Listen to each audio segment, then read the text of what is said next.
बिस्मिल्लाहिर्रहमानिर्रहीम। Mohammad Imran Ghazi, general secretary Multan tax bar association. आजकल property को बेचना बहुत मुश्किल हुआ है और उसकी वजह सेक्शन 237C के अंदर सब सेक्शन 2A को वज़ीर फ़िनांस एक्ट 2023 इंसर्ट करना है। इस सब सेक्शन के तहत जब कोई भी शख्स प्रॉपर्टी बेचने जाएगा तो सब रजिस्ट्रार उस प्रॉपर्टी पर सब जो सेक्शन 7E का तो टैक्स लिएबिलिटी बनती है वो वेरीफाई करेगा कि क्या उस शख्स ने जो प्रॉपर्टी बेचने आया है डिस्चार्ज कर दी है। अब इशू ये था कि सब रजिस्ट्रार के पास ऐसे कोई अथॉरिटी नहीं है कि वो चेक कर सके, तो एफबीआर ने 21 जुलाई 2023 का सर्कुलर नंबर 1 ऑफ 2023-24 जारी किया है और उसमें एक फॉर्म उन्होंने बना के दिया है कि ये जब कोई शख्स प्रॉपर्टी बेचने जाएगा तो वो इस फॉर्म ए के तहत अपने मुतल्लिका कमिश्नर से एनओसी हासिल करेगा और वो एनओसी लेकर फिर रजिस्ट्रार के पास जाएगा और रजिस्ट्रार उसको प्रॉपर्टी को ट्रांसफ़र करेगा। अभी तक प्रैक्टिकली फॉर्म ए का एनओसी हासिल करना बहुत ही मुश्किल हुआ है। उसकी वजह रही कि तमाम कमिश्नर्स परेशान बैठे हैं कि कानून में जो प्रोविज़न दी गई है वो टैक्स सेक्शन 7E को की जिम्मेदारी को डिस्चार्ज करने की दी गई है, लेकिन जो फॉर्म ए आया है इस फॉर्म ए में सिर्फ उस प्रॉपर्टी का सब जो प्रॉपर्टी का हवाला देकर उन्होंने कहा है कि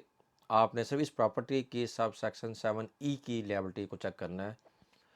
क्या अगर वो एनओसी देता है कमिश्नर 7E का उस प्रॉपर्टी का, तो क्या वो आपका सेक्शन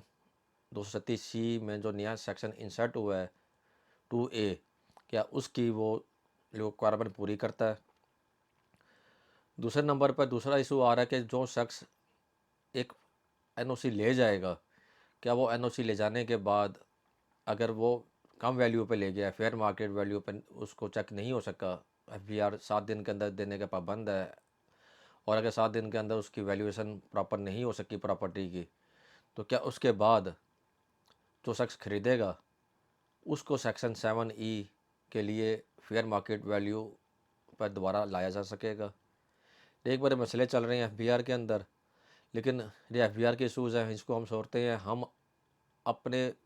जो मुझसे सवाल किया जा रहा है कि सेक्शन 7E जब प्रोविंस ऑफ पंजाब में अल्ट्रा वायर करार दे दिया गया है लाहौर हाई कोर्ट की तरफ से, तो फिर क्या ये एक्सरसाइज पंजाब के अंदर भी की जाएगी। हमारा इशू सिर्फ ये पंजाब की हद तक है कि हमारे मेम्बरान जो टैक्स कंसल्टेंट्स हैं टैक्स बार के, कि वो अपने क्लाइंट्स को कैसे गाइड करेंगे, इसके लिए उन्होंने क्या तरीके का अख्तियार करना है। मोहम्मद उस्मान गुल रिट पटिशन 6 अप्रैल 2023 को single bench Lahore high court ने जारी की थी और इस सिंगल बेंच के फ़ैसले में कुछ कुछ चीज़ों को डिफ़ाइन किया गया है और अल्ट्रा वायर भी दिया गया है कुछ बातों को, जिसको हम ऐसे समझ लें कि टैक्स कंसल्टेंट्स बगैर पढ़े उसको समझ लें कि सेक्शन 7E को अल्ट्रा वायर करार दे दिया गया है। बेसिकली सेक्शन 7E को single bench Lahore high court ने अल्ट्रा वायर करार नहीं दिया, बल्कि उन्होंने कहा है कि उसके तरीक़ेकार को थोड़ा सा तब्दील करने के लिए कहा है कि अगर आप एंट्री नंबर 47 के से निकाल कर अगर इसको टैक्स को सेक्शन 7E की जो टैक्स लिएबिलिटी या आप इसको चार्जिंग सेक्शन बना रहे हैं, उसको एंट्री नंबर 50 जो कि अपना उसकी ले जाएँ लेजिस्लेचर की, तो आप उसको फिर वसूल कर सकते हैं और फिर वो अल्ट्रा वायर इंट्रा वायर हो जाएगा। अभी 47 की एंट्री में जो टैक्स लगाया गया है उसको अल्ट्रा वायर करार दिया है और सेक्शन 7E को बेसिकली खुद को सेक्शन 7E का जो चार्जिंग सेक्शन है इसको उन्होंने डिटेल डाउन की है। प्रिंसिपल ऑफ डिटेल डाउन का मतलब होता है कि ऐसी कुछ बातें, ऐसे कुछ पॉइंट्स किसी कानून के अंदर जो कि कुछ फेवरेबल हो और कुछ अनफेवरेबल हो, तो फेवरेबल पॉइंट्स को हम जो हाई कोर्ट होती है वो उनको रख लेती है अपने पास, ताकि महफूज कर लेती है या उसको तब्दीली करने के लिए, अमेंड करने के लिए, मॉडिफाई करने के लिए, ट्रिम करने के लिए कर देती है, ताकि उसको इंटरवायर रहे वो कानून और पूरे का पूरा कानून स्ट्रक डाउन ना हो। सिर्फ उतना पोर्शन स्ट्रक डाउन किया जाए जिसकी रिक्वायरमेंट हो, जो फंडामेंटल राइट के ख़िलाफ़ हो। बाकी जो सेक्शन जिसको थोड़ा सा मॉडिफाई करके अगर करेक्टिव मेयर्स करके अगर वो उसको वापस लाया जा सकता हो, उसको प्रैक्टिसेबल कर किया जा सकता हो, तो उसको फिर उसको प्रैक्टिस में लाया जा सके, उसको इम्प्लीमेंट किया जा सके, ना कि सेक्शन 7 उस सेक्शन को और सेक्शन 7 ई का हवाला दे के मैं बात कर रहा हूँ, मुकम्मल तौर पर ही अल्ट्रा वायर करार देकर इसको ख़त्म कर दें। तो सेक्शन 7 ई को खुद अल्ट्रा वायर करार नहीं दिया single bench Lahore high court ने, सिर्फ इसको रिडन डाउन के तहत एंट्री नंबर 50 में लाने की गुजारिश की है FBR से। और उसके बाद एक कंसेप्ट है सेक्शन 7 ई में कि जो लफ्ज़ इनकम दिया गया है उसको इनकम को ख़त्म करके इसको कैपिटल एसेट कर दिया जाए। और कैपिटल एसेट करने के बाद दूसरे नंबर पर सेक्शन 7 ई के अंदर ही इस इनकम को जो लफ्ज़ लिखा हुआ था जिसको तब्दील करना है कैपिटल एसेट में, और उस इनकम को rated to have derived as income, deem income का कंसेप्ट दिया गया था, इसको उन्होंने कहा कि सिंगल बेंच ने कि इसको आप ख़त्म कर दें, ओमिट कर दें, तो आपका सेक्शन 7 ई आपके एप्लीकेबल है। और इसको सेक्शन ऑनरेबल कोर्ट ने ओमिट कर भी दिया है रिडन डाउन प्रिंसिपल के तहत। इनकम का लफ्ज़ उन्होंने कैपिटल एसेट में तब्दील कर दी है, और credit to have derived as income इस फ्रेज़ को सेक्शन 7 ई में से एक्सक्लूड कर दिया है। और साथ में ये भी कहा है FBR को जो कैपिटल एसेट होता है ये बेसिकली मुकम्मल एसेट्स पर होता है जो वो टैक्स पेयर SSC ओन करता है, ना कि किसी कंपोनेंट पे आप लगाएंगे। और जो इसकी वैल्यू होगी as a whole and tax inseparably. और जो आखिरी बात उन्होंने की है, उन्होंने कहा जी कि आपने जो एंट्री नंबर 47 से इसको एंट्री नंबर 50 पे लेके जाना है, तो इसको आपने लेके जाते हुए इमेजनरी तौर पर इतना ज़्यादा ड्रीम इनकम के कंसेप्ट को स्ट्रेच नहीं कर देना कि वो समझ से लोगों की बाहर हो जाए, लोगों की पहुंच से ही बाहर हो जाए। मिसाल के तौर पर एक शख्स ने अगर आज से 10 साल पहले 20 लाख रुपए की प्रॉपर्टी ली थी और आज वो 2 करोड़ रुपए की हो गई है, लेकिन उसके वसाइल उस शख्स के उतने ही हैं कि वो अपनी जो उसके सेविंग्स भी नहीं है, और वो जो कमाता है वो खा जाता है, और उसके अखराजात हो जाते हैं उसके ऊपर, खाने पीने के घरेलू अखराजात हैं, और सेविंग्स ना होने के बराबर हैं। तो अगर वो शख्स 7 ई का टैक्स उस 2 करोड़ रुपये आज की फेयर मार्केट वैल्यू पे देगा, तो क्या उस प्रॉपर्टी को बेच कर देगा? तो इसके ऊपर ऑनरेबल कोर्ट ने इसको सगस किया है, हेल्प किया है कि इमूवेबल प्रॉपर्टी को इमेजनरी तौर पर आप स्ट्रेच नहीं कर सकते, और इतना ज़्यादा इसको आप FBR लोगों की पहुंच से बाहर नहीं कर सकता। और इसको अगर आपने टैक्स लेना है तो फिर जो जो कॉस्ट उसने डिक्लेयर की हुई है एसेट की, उसी के ऊपर ही सेक्शन 7 ई पे होगा। इस सेंस में अगर हम देखें तो सेक्शन 7 ई है वो बेसिकली पंजाब के अंदर ख़त्म हो चुका है। जब तक ये सेक्शन आर्टिकल एंट्री नंबर 47 से एंट्री नंबर 50 में नहीं लेके जाते, और कैपिटल एसेट का जो ऊपर इसको अप्लाई नहीं करते, और इसके साथ दूसरे नंबर पर अगर हम देखें कि कैपिटल एसेट की जो वैल्यू है वो उन्होंने एज ए कॉस्ट लेनी है, ना कि फेयर मार्केट वैल्यू। इस जजमेंट के ख़िलाफ़ federal board of revenue inter court appeal में जा चुका है, और इंटर कोर्ट अपील में सिर्फ उनके 2 इशूज़ हैं। 2 इशूज़ रहे कि रिटन डाउन का प्रिंसिपल गलत अप्लाई किया है ऑनरेबल सिंगल बेंच ने, और 7 ई जो है वो 47 एंट्री में ही फॉल करता है। इसको कंपेयर करना एंट्री नंबर 50 के साथ वो गलत किया है। और जो इंटर कोर्ट अपील में FBR ने रिलाई किया है, वो रिलाई किया है एक हाकम संस का फ़ैसला है सिंध हाई कोर्ट का, जो 7 ई के फेवर में आ चुका है, और फिर सुप्रीम कोर्ट का जो एक पुराना फ़ैसला है इलाही कॉटन का, जिसके तहत धीमी इनकम की सेक्शन को वैलिडेट किया गया था। तो इस सेक्शन को इंटर कोर्ट अपील में FBR ने चैलेंज किया हुआ है। तो इसके बाद क्या अब सेक्शन 7 ई पंजाब पर एप्लीकेबल है? क्या SRO 1891/2022 के तहत जो 13 अक्टूबर 2022 को अमेंडमेंट की गई थी और सेक्शन 7 ई का फॉर्म इनकम टैक्स के रिटर्न में 2022 में डाला गया था, क्या सुबह पंजाब के जो टैक्स पेयर्स हैं क्या वो उसको देने के उसको जमा कराने के पाबंद हैं? क्योंकि SRO 1851 में जब तक टैक्स पेयर जमा नहीं कराता तो महकमा FBR अनेबल है, उसके पास कोई ऐसा सोर्स नहीं है, कोई ऐसा टूल नहीं है कि वो चेक कर सके कि उस प्रॉपर्टी को कि क्या उस पर फेयर मार्केट वैल्यू क्या बनती है। और अगर उस हमने टैक्स पेयर ने जो शख्स बेचने गया है प्रॉपर्टी को उसने कोई एक्सक्लूजन अप्लाई की है तो क्या वो एक्सक्लूजन में वो केस फॉल करता है कि नहीं करता। तो सेक्शन जो SRO 1891 है 2022 का, ये अभी भी वैलिड है।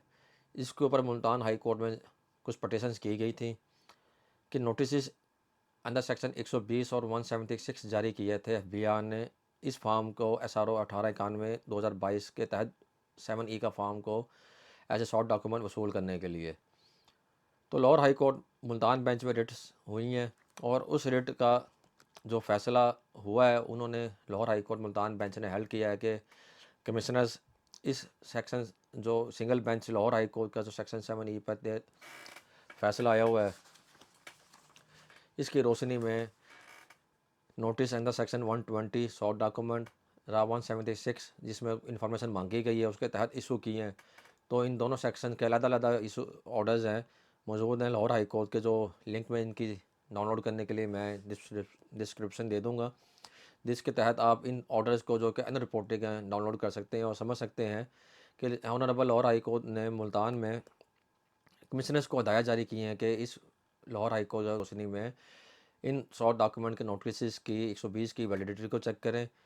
और इस वक्त अगर सुबह पंजाब के तमाम टैक्स पेयर्स अगर अपना इनबॉक्स खोलेंगे तो उनको नज़र आएगा कि इनको सेक्शन 120 का और 176 का नोटिस 2022 टैक्स ईयर के लिए वसूल हुआ है।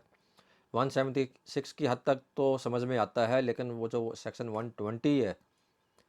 इसमें 120 सब सेक्शन 3 में बड़ा क्लियर दिया गया हुआ है कि जी अगर मुतल्लिका तारीख तक अगर टैक्स पेयर वो जवाब जमा नहीं कराता, रसआउट डॉक्यूमेंट पूरा नहीं करता तो रिटर्न उसकी इनवैलिडेट हो जाएगी। अगर आपको अपने इनबॉक्स में चेक करें अपने क्लाइंट्स का, अगर आपको नोटिस 120 जारी हुआ है तो इसका मतलब तो फिर यह है कि जी कि आपकी रिटर्न्स तमाम की तमाम इनवैलिडेट हैं। इसके लिए ज़रूरी है कि आप अपने मुतल्लिका कमिश्नर को सेक्शन 7E के मतलब एक लेटर लिखें और उसमें जो जजमेंट 6 अक्टूबर 2022 की है honourable single bench Lahore high court की, इसको साथ अटैच करके भेजें कि जब एंट्री नंबर 47 से एंट्री नंबर 50 पर जाने पर और ये सेक्शन जो इम्यूवेबल प्रॉपर्टी को इनकम बनाना अल्ट्रा वायर करार दे दिया गया है तो उसके बाद क्या हम अभी भी पाबंद हैं इस SRO 1891 2022 13 अक्टूबर 2022 को फिल करने के। और अगर हम रिक्वायरमेंट हमारे ऊपर नहीं है तो फिर हमारी रिटर्न इनवैलिडेट हो चुकी हैं। बेसिकली आप नॉन फाइलर हो चुके हैं। नॉन फाइलर का मतलब है कि अब आप जो भी प्रॉपर्टी कोई चीज़ खरीदते हैं तो आपको नॉन फाइलर का रेट लगेगा। तो ये बड़े इशू और कंसर्न वाली बात है, तो इसको आप मुतल्लिका कमिश्नर के पास जाकर फौरी तौर पर इन नोटिस को विड्रा करवाएं, अदरवाइज़ ये आपको प्रॉब्लम करेगा। और कंक्लूजन में ये करता हूँ कि जी कि इस वक्त सेक्शन 7E पंजाब में देना लाजमी नहीं है। अगर आप कोई शख्स प्रॉपर्टी बेचने जा रहा है और कमिश्नर उसको परेशान करता है या उसको सेक्शन 7E का टैक्स जमा कराने को कहता है फिर NOC जारी करने की हिदायत कि उसको कंडीशनल करता है, तो आप इसके लिए कानूनी रास्ता अख्तियार करें। रिट पटिशन आपके लिए सबसे बेहतरीन हल है। लाहौर हाई कोर्ट में सेक्शन 7E का जो बेसिक कंसेप्ट है इसको एंट्री नंबर 47 के तहत लगाए जाने का उसको अल्ट्रा वायर करा दिया गया है। फेयर मार्केट वैल्यू पर टैक्स नहीं लगेगा। जब भी लगेगा अगर FBR इसको एंट्री नंबर 50 में ले आता है तो इसको कॉस्ट पर लगाएगा, ना कि फेयर मार्केट वैल्यू पे। तो इनके लिए आप जब तक ICA का फैसला नहीं आता, supreme court honourable apex court हमारी सुप्रीम कोर्ट से फैसला नहीं आता, जो सिंध हाई कोर्ट के टैक्स से जो फैसले के अगेंस्ट टैक्स पेयर सिंध से गए हुए हैं, तो पंजाब में अभी तक आपने इसको टैक्स को जमा कराने के लिए 7E रिक्वायरमेंट नहीं आती, उसमें नहीं आती। और बेसिकली जो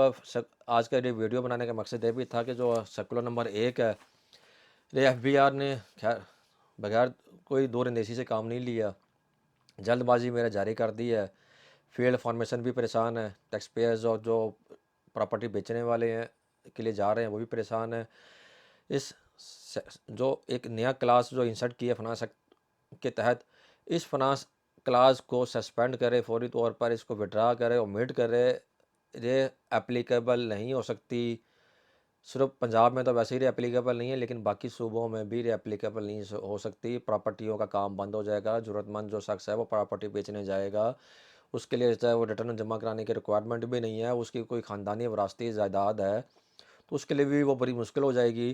कि अगर उसकी एक ही उसकी जो प्रॉपर्टी जो ख़ानदानी प्रॉपर्टी है और वो सेक्शन 7E पर उसके ऊपर एप्लीकेबल हो जाता है as a fair market value, तो क्या वो करेगा?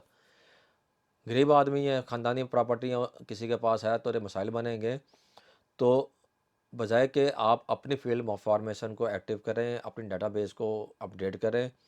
और सेक्शन 7E के ऊपर अपनी फील्ड फार्मेशन को हदायत का जारी करें, इंस्पेक्टरों को कंप्यूटर से उठाएं, मार्केटों में भेजें, इसको कॉलोनियों में भेजें, वहाँ की डिक्लेरेशंस को चेक करवाएं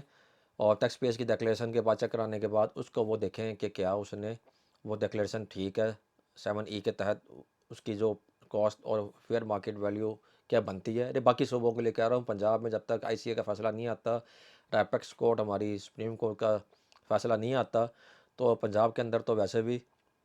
सेक्शन 7E का टैक्स जमा नहीं होना। और 2022 की रिटर्न का जो फॉर्म SRO 1891 के तहत जारी किया था वो किसी ने जमा नहीं कराया। और 2023 का भी फॉर्म है, अभी व्यक्ति तौर पर जब तक ये फैसले नहीं आते, पंजाब के अंदर भी 7E का फॉर्म टैक्स पेयर को जमा कराने की रिक्वायरमेंट नहीं है। शुक्रिया जी।